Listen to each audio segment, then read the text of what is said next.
Welcome back to this episode of Asking for a Friend. And today we're going to dive into the topic of, can I afford to buy a house if I have debt? And I think that this question really holds so many people back because debt is a loaded topic. There's good debt, there's bad debt. So let's break it down. For example, let's say you've got student loan debt. Maybe you've got a car payment. Maybe you even have some credit card debt. So this question keeps circling around.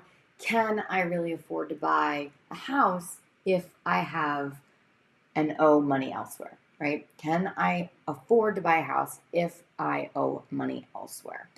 And this is a question that I get all the time, and it's a really, really good question because financial freedom doesn't mean pretending that debt doesn't exist, right?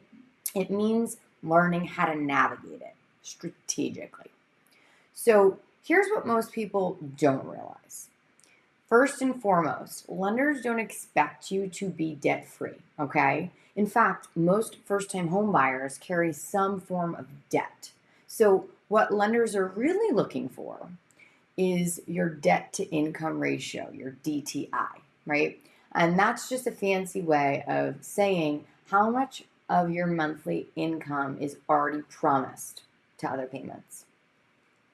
So your income can comfortably cover your debts and a mortgage. That's what they want to say.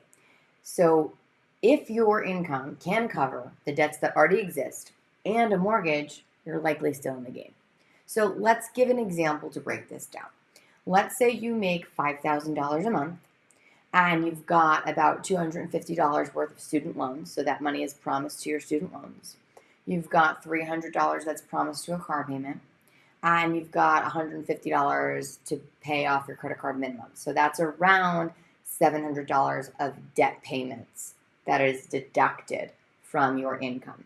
So a lender might allow your debt to income ratio to be around 43 to 50%, depending on the loan program, okay? So you could still qualify for a mortgage payment of around $1,200 to $1,500, depending on the rest of your profile, the rest of your debt to income ratio.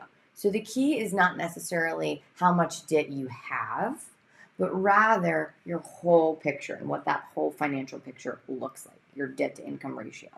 So I want you to take this mindset shift. Here's what I do want you to remember here. Debt does not mean you're not worthy of investing, okay?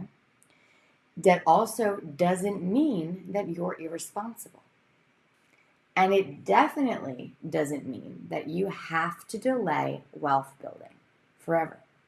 In fact, buying a cash flowing property through house hacking strategically might actually help you pay down your debt faster because you're lowering your housing costs and building equity at the same time. That is the power of house hacking.